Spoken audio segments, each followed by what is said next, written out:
Ekyamazima agaleero go nange gankubye wala.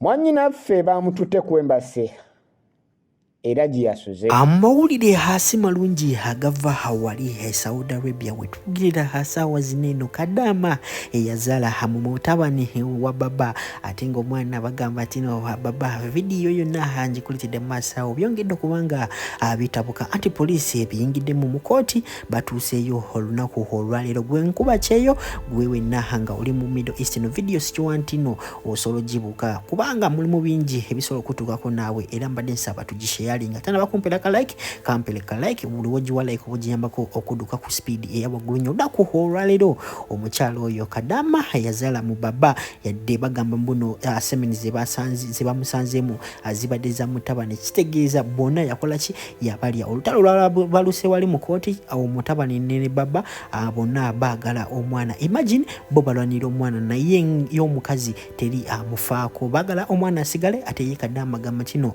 ayina okugenda n'omwana omukazi kigambo kubanga abamusanze mu mbeera mbi kigambo nga waliwo be babadde bamuwa okubeera nga nnyo nga bimuwunza imagine bana basajja okubeera nga bamukozesa abantu ababiri kigambo kubanga waliwo be bamuwanga era nga Kadaama anytime from now tugenda tubanga tumufuna kubanga kooti yasobodde kubanga emuleka inaga muno police mudda mukwata naye ali under custody yapuki ya kooti ngenda ko kupenga ino video sokolize muganda we nga abyogerako tumale tuyongiriyo ne video waliwo Kadaama masawo ageza kubanga atuwa story ye nenjagala ojiwuliriza.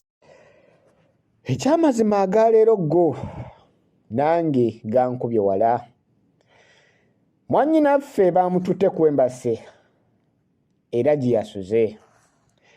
Wabula bakeera ku makya Embassy ekubira poliisi eyite abantu bano bonna abaku ofiisi ne bano ab'omu maka omuwala gy'abadde akolera. Batu Embassy poliisi bw'emala okukuba ab'ewaka omukyala ajja n'omwami ng'abaana babalekayo. Poliisi eduumira nti buli abaana bonna baveeyo bonna tubaagala kubanga mu keesi mwebali. Looya agamba nti tetuyinza kubaako kye tukola ng'abantu bonna bano tetubalina era kyandibadde na kyabuvunaanyizibwa nnyo bonna ne bawoza nga bava munda kubanga be bamu ku basuspect be tulina basobola okuva mu nsi basobola okuva muno ne bagenda mu nsi endala nga tetumanyi. So tubajjeko ebiboogerako tubeere nabyo poliisi ebeere nabyo oba tubateeke munda.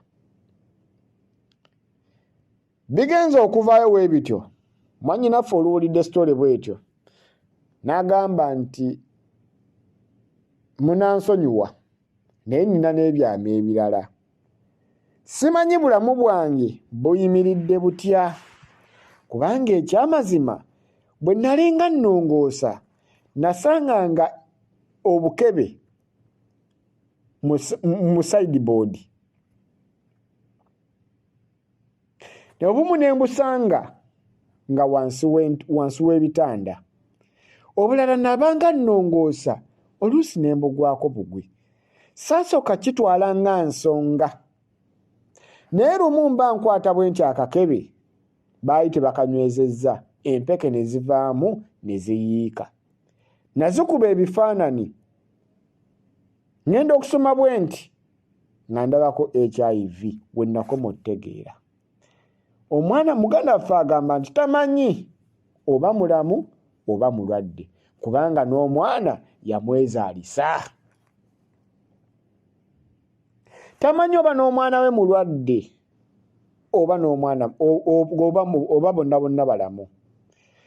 Wabula kyennyamizza nnyo era ne looya walaayi ayongedde okuggwaamu amaanyi. Bw'atyo poliisi n'eteekawo security ey'amaanyi abadde abasirikale ababiri ne bongera abalala abasirikale babiri ne bawera abasirikale 4. Wenjogerera famire yonna n'aba office bakuumirwa ku poliisi obudde buno. Mwannyinaffe ali ku Embassy. Jjukira nti babasalidde ssente ze balina okuwa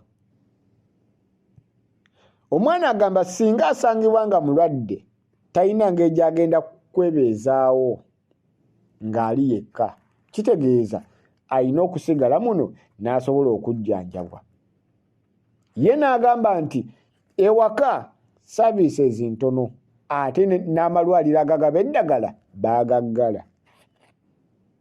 Kitegeeza alina kusigala mu nsi eyo mwali asobole okulaba nga afuna obujja. Okay, tiimu nazaalako mubaba, tiimu mutabani yanzaalamu, tiimu ndi lubuto, tiimu najja nalwo, tiimu yani tebaakuwa buyambi, tiimu oli Uganda n'omwana oba oli Saudi n'omwana. Musembereeko wano ate ono omwana bannange yakatukoledde. Bulijjo mukimanyi nti tusobola ofuna obwenkanya ng'obalumbye bano abantu embase. Obadde okimanyi nti singa olumba embase balina engeri gye bakukwatamu n'ofuna obwenkanya yadde ng'oli Uganda yadde ng'oli Saudi. Baneeza eno vidiyo y'omwana ekyamazima nange yanzibudde amaaso bulijjo nga nange mbitya. Kubanga ekyamazima nze natyayo. G'amazima saagala kunzijjako mwana wange. Nze natyayo. First of all bano abantu bazibu nnyo. Basobola okukwata bulungi ne bakwefuuza n'oba ng'oweddeyo. Kakati mukwano. Omuwala abatanalufuna bulungi naye omuwala n'agenda kufuna obwenkanyaazi. Nawuliddeko kampuni ne famire yennyini bali mu kikwasaganya. Omuwala yafunye balooya bagenda mumusasula. Asigale n'omwana we bamulabire bamuwe security, kyokka ye omuwala agamba yayagala kuddayo waka n'omwana we. Abantu bawano obuzibu bwe balina tebaagala tutwale emisaayi gyabwe bweru, tebaagala tubatwala abaana ewaffe oba waliyo kiyinza simanyi.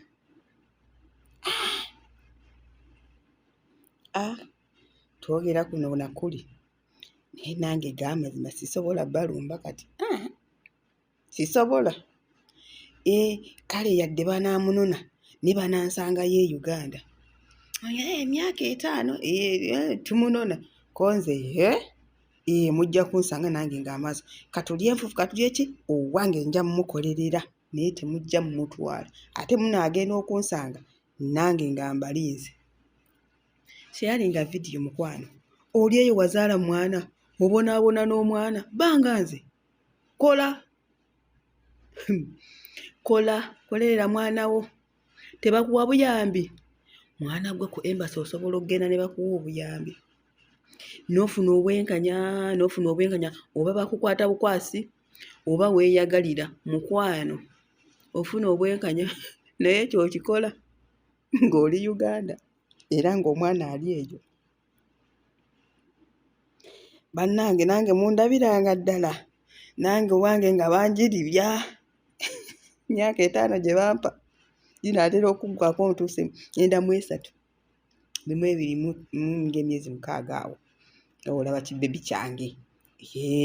Naye